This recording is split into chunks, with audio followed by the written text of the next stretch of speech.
Good evening. Hello. I had a special request from someone who said, Susan, you have all these incredible sunglasses. Wear them. These you've never seen. They have the earrings attached to the glass. Aren't they theatrical? So, it is Thursday. I keep thinking it's Saturday. It is Thursday, May 27th.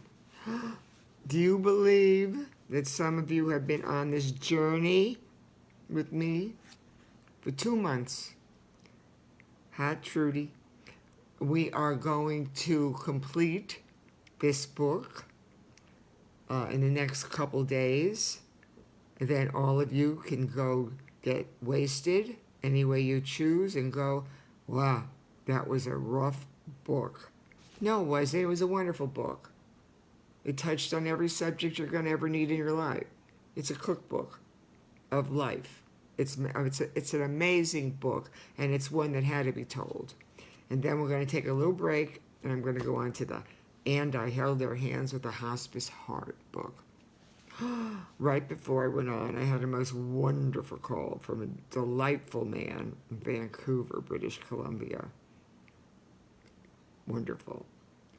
And yesterday, I had a marvelous new person from London, jolly old England. London, England, United Kingdom's with me now. So, I'm up to about 15 countries and a good half of the states. That's it. Keep your Kleenex today. Letting go was a rough chapter for some of you. It was rough for me. Let me take off the hardware. Hello all. Let me put on my Hallelujah Lightning. Whew. So that's the story. Anyway, I hope you're all in some ways benefiting, enjoying, and getting a lot out of this book. I did just reading it, and it's my story. But letting go is going to be tough. We are going to finish chapter 24, and then we're going to go into the real good one, Saying Goobye. If that doesn't get you to want to scream, nothing will. But you have been with me for 2 months. Give yourself a lot of credit. You went through it. Now, let me complete this. As we go, chapter 24. I have to reread some of it. As you know, I always go back and read a little bit of the previous reading. And other than really having a tooth extracted, eye surgery, and physical therapy for my knee, you all did pretty good with me, and I only missed a couple days because this is important. And where do you get it? Where do you get to find that hospice stories book? Ooh, go to my books page. It's going to set you up for life. All right, I have to start letting go. We're going to deal with this. And then I'm going to start the new part, and then we're going to finish it. We're going to go into Saying Goobye. That's it. Perfect. Got my mommy's watch on again. Perfect. Here we go. Chapter 24. Just a part of it from yesterday. When I teared up. It was brutal. Hi, Lucy. Letting go. I'm letting go now. Chapter 24. And the book's only chapter 23. And the book's only got, I keep saying chapter 24. It's chapter 23. Letting go. Letting go was also difficult because it meant saying our final goodbyes. Letting go meant being alone, and I didn't want to live without you. Letting go meant you would not be there to eat dinner with me. Letting go meant I wouldn't be watching movies or walking on the beach with you any longer. Letting go meant you would not be here to hold me when I desperately needed to be held. Though I had buried you 100 times in my mind, I could not stop my heart from loving and wanting you. Yeah, I buried him 100 times in my mind. But it's real different when it happens. I could not stop my heart from loving and wanting you. How could I say goodbye to my best friend? Letting go meant missing you. Oh, how I will miss you. And you were letting go of your life while I was letting go of everything I had never loved. And finally, I had to let go of the anger. That got to me yesterday, the anger. I do not have a clue why this is sitting up, but I don't like it. And finally, I had to let go of the anger. Big issue. Anger I was feeling towards you in this disease. I had to stop hating you for getting ill. I had to stop hating myself for staying with you. I had to let go of the hate I had for my life because living it was more painful than I'd been willing to admit. I had to let go of the anger and hate, or I would never have been able to stay with you through this. I looked in the mirror and I said, quote, Susan, give yourself permission to let go. You have some choices left. Everything hasn't been taken from you. Allow yourself to give it up.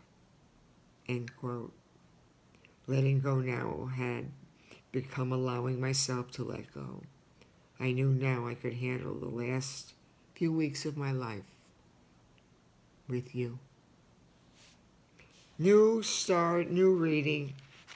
Changing my perspective did not make my loss any easier, but it did enable me to go on afterwards with great peace of mind and a renewed sense of purpose. Allowing myself permission to let go helped cleanse, heal, and strengthen my broken heart. As I look back over our years together, I know we both liked being in control. I still do, but I'm better. But what we did want to be what did we want to be in control of? Feeling in control was both deceptive and elusive. Remember that one. Being in control can make you feel it's deceptive and elusive. One day you've got it together, the next day you're mush. Feeling in control was both deceptive and elusive because it was a feeling that could be lost in seconds. And that's what many of you out there go through every single day. 1 minute your life, look what's happened at the schools, look what's happened in the country, look what's happened with so much. One day you think you got it all together, and the next day you don't have any control of anything. Feeling in control was both deceptive and elusive because it was a feeling that could be lost in seconds. I found out the more I fought to stay in control, the harder it would be for me to let go. Letting go is part of the dying process, and denying the outcome would not have prevented it. As I said before, human beings have an amazing ability to put things in compartments so they don't have to deal with them. But one day, you will have to deal with it. I was stupid enough to think it would be easier to let go if I used less frightening words, like to release, to liberate, or to free from blame. But this was a futile, ridiculous attempt to ease my suffering, because the process of letting go wasn't about words. Letting go was about feelings that involved the most painful experience of my life. Letting go is about feelings. And it involved the most painful experience of my life.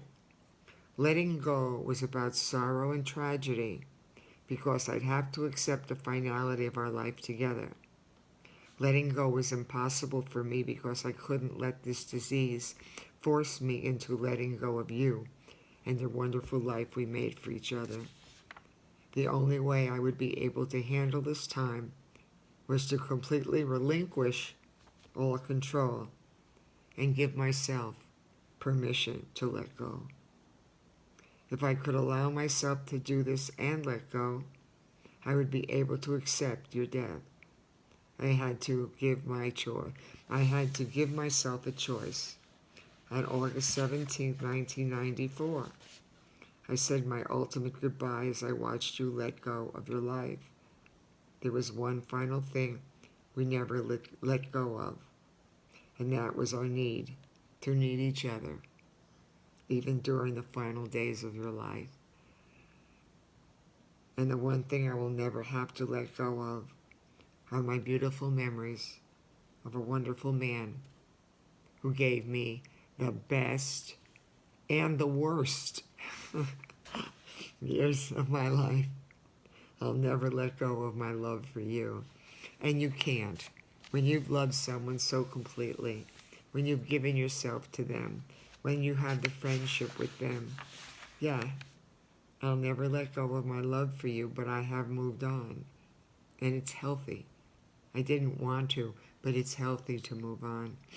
But I will never have to let go of my memories, my beautiful memories of a wonderful man who gave me the best, quote, and the worst years of my life. I'll never let go. Now, if you remember from the beginning, all these chapters, I mean, you've been with me on a journey of 24 chapters. And you know I've told you an awful lot about the rough stuff. Even his bisexuality, I mean, think about that. And my moodiness and my anger and my hatred and my frustrations and the best and the worst. No relationship is perfect. Chapter 24, are you ready, kids?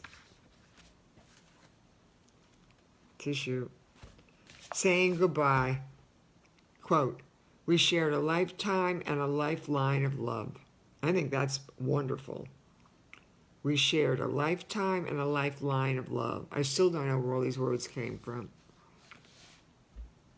Quote, it wasn't until after you died that I would understand the power of this organization and the importance of this concept in my life. Now we're talking about hospice. All right. August 3rd, 1994. Dear Jeff, the past few weeks have gone by so slowly, yet somehow they vanished in an instant.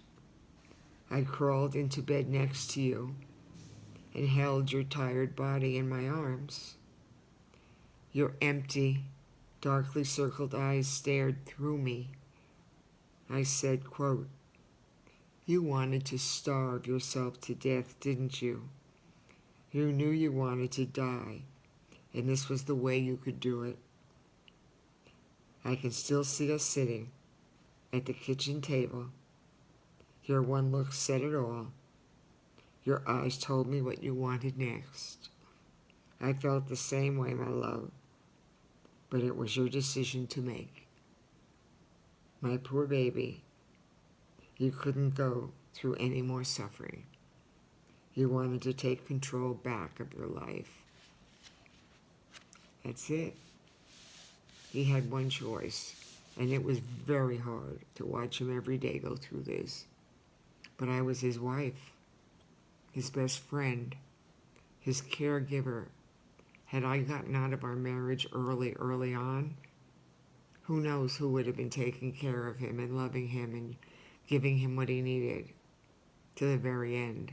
His pride, his dignity, and his ability to call the shots at the last moment. My poor baby, you didn't want to go through any more suffering. You wanted to take control again of your life, end quote. You whispered, quote, yes, anything would be better than living like this, end quote. I said, quote, why didn't you admit what you wanted to do? Your parents and friends love you. Everyone would have understood and respected your wishes, end quote. People do that, you know. It's one of the ways you can. It's a cruel way. But when you're suffering with a disease like AIDS in the final stages, that's not uncommon.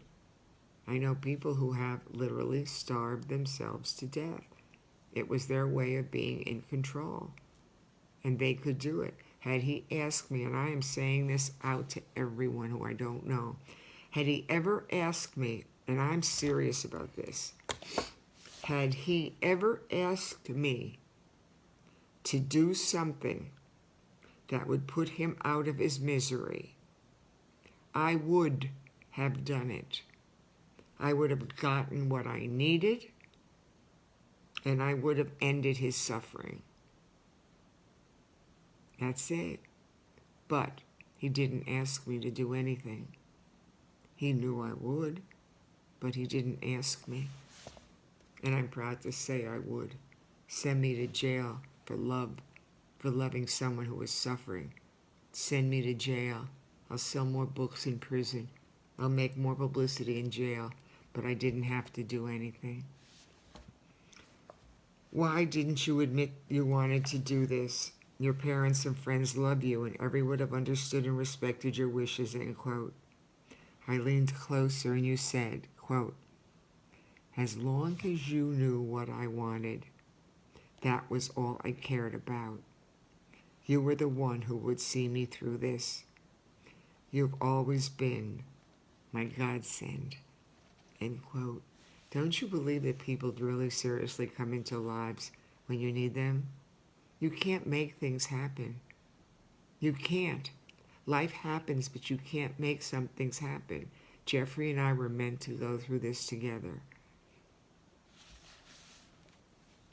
You're my godsend, he always said, end quote. You smiled your beautiful smile and winked your special wink. Oh, my darling love, I knew you wouldn't admit it to anyone but me.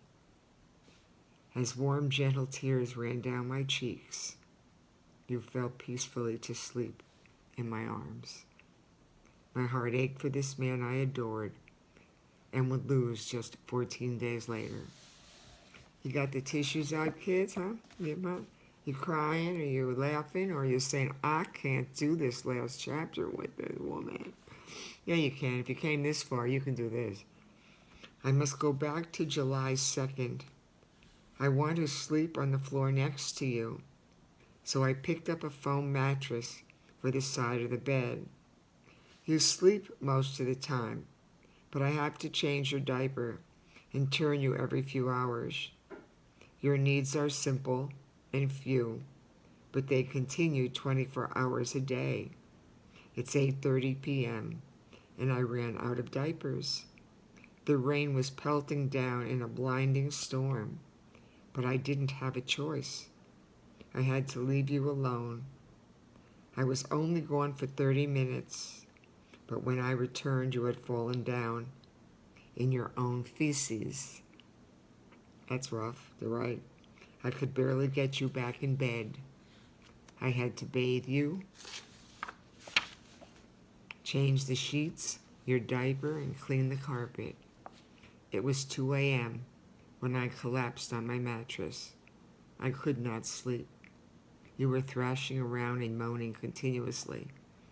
Your swollen stomach and your body ached with every labored breath. I went into the other room to close my eyes for a few hours, but I could not stay there either, because I wouldn't have heard you calling me. I lay back down next to you at 4 a.m. My earplugs could not silence your cries. I desperately needed help with your care, but I didn't know where to turn or who to ask. This was before, I'm going back a tad, and hospice will finally come in. Monday, July 4th. I tried making you something to eat, but you refused. You sipped a little water or juice, but when you thought about food, you gagged and threw up. You sleep with a rubber liner under the sheets. I bought plastic runners and placed them all over the carpet, alongside the bed. You have to be turned every 2 hours in order to prevent bed sores, and you must be bathed constantly. You are hooked up to an oxygen tank to assist your breathing and take several medications to control your vomiting, nausea, and pain. Tuesday, July 5th. You asked your doctor to come to the house. When he arrived, you said, quote, I'm ready to die. I've had enough and want to be at home. I didn't want anything else done to me. Quote, our doctor said, quote, Jeff, I respect your decision and understand why. You have another option. Have you heard about hospice? I think you and Susan are ready to have them assist you. If you are going to stay at home, they can help, end quote. We both broke down in front of him. Then he began to cry. We knew once we made the commitment for hospice, there wouldn't be any turning back. He would not be resuscitated. The DNR do not resuscitate, and we could not call 911. But on July 5th, you made the ultimate decision. I think I'm reading cockeyed right now. But on July 5th, you made the ultimate decision. Whatever time you had left, you were going to be in charge of your life again. Our doctor said he would make the referral tomorrow. After he left, you fell asleep. For 2 hours, I stood watching you as the doctor's words played over and over again in my head. Let me just check. Oh, we're good. We got one more reading, maybe two. And then you don't have the pictures, because any of you who don't have the book, you can't see the pictures of my life, except if you go to my website under photos, there's all these wonderful pictures of Jeff and myself. Our insurance company said they would pay for your hospice care. This is great irony to all of this now. Though I am physically, mentally, and emotionally exhausted, I am calmer and feel stronger than I have in 2 years. Why should I feel this way? It is because hospice will help us, and I am no longer alone. It is because I trust them with your life. And why, as horrible as this time is, there's a part of me wanted to last. How's that? You want someone to pass because they're suffering, but you want to keep them alive as long as you can. That's the irony. Is it because as long as you are in my life, I have a life? At 2:30 p.m. on Wednesday, July 6th. At 2 p.m. Wednesday, on July 6th, a hospice social worker came to our home. She asked you how you felt and what you wanted now. Then she said to me, quote, Susan, can you handle this here? It will be very difficult, end quote. I said, quote, yes, my husband wants it this way. I need someone 2 hours during the day and someone to stay with us at night, end quote. She completed her assessment and said everything would be taken care of. Home care would send someone every afternoon. The aide would bathe you and assist me. At 11 p.m., another aide would come and stay until 7 o'clock a.m. Hospice would provide your diapers, supplies, pain medications, and ordered anything we needed in the future. A nurse would come in every other day and take your vital signs and assess your needs. You were treated with the respect you deserved, and we had our privacy back. You were not dying in your home, in our home.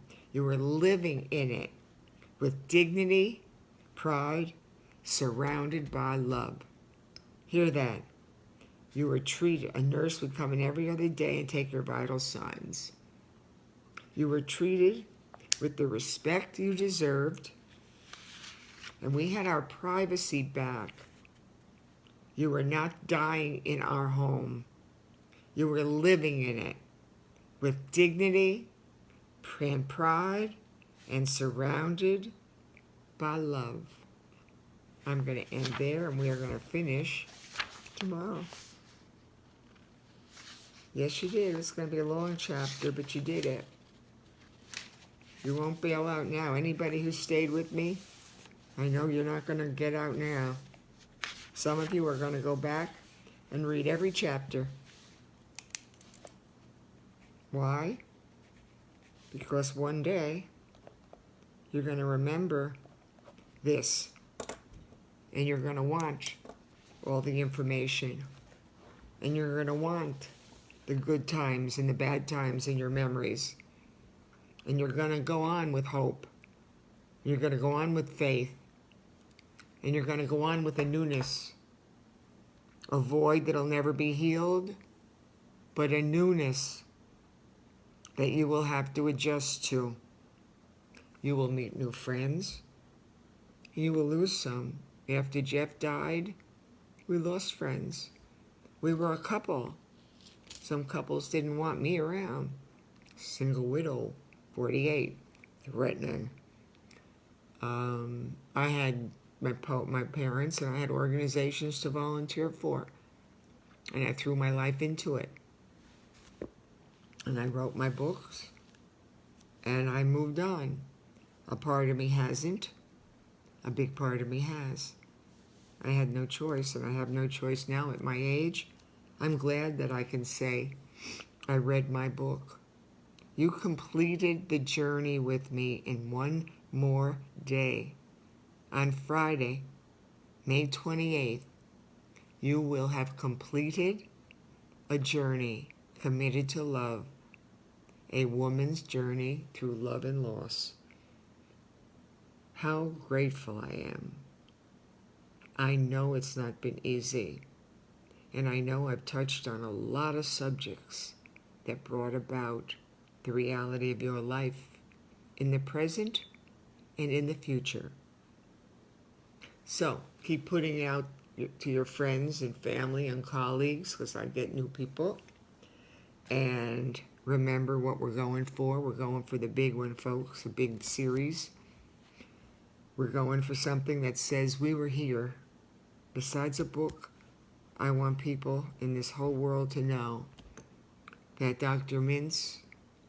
Jeffrey Mintz and Susan Mintz gave something to this world. He gave plenty with his career, and I hope I'm giving something by reading my book. That's it. You can go to my website. You can go to my YouTube channel. Nobody has, but I kept to tell you, you can. And tomorrow, I'm going to be wearing, this for David. This is for my dear friend David.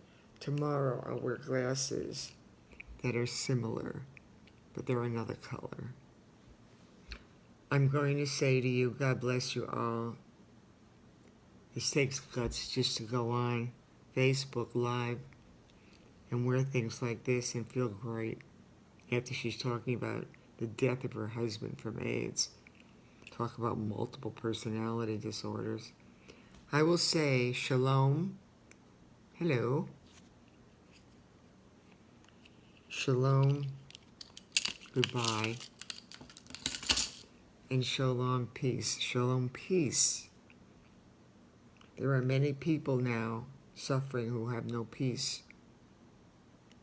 They have lost loved ones. And they won't know peace, perhaps forever. There's a part of you, at times will be peaceful, and at times it won't. And that's okay. You go at the pace you're going. Your journey is yours. The choices are yours. So shalom, hello, shalom, goodbye, and shalom, peace. May you have peace. And may you be kind, kinder. And may you call someone. I had a wonderful call from a very nice man in Vancouver. Call someone and tell them you just want to say hi, that they came across you. Get off the text. Texts are great, but call someone. All right, I'm going to hit finish. It's been a great reading. A great, great reading. God bless all of you. And I will see you tomorrow at 5:30, and we will finish Committed to Love. Bye-bye now.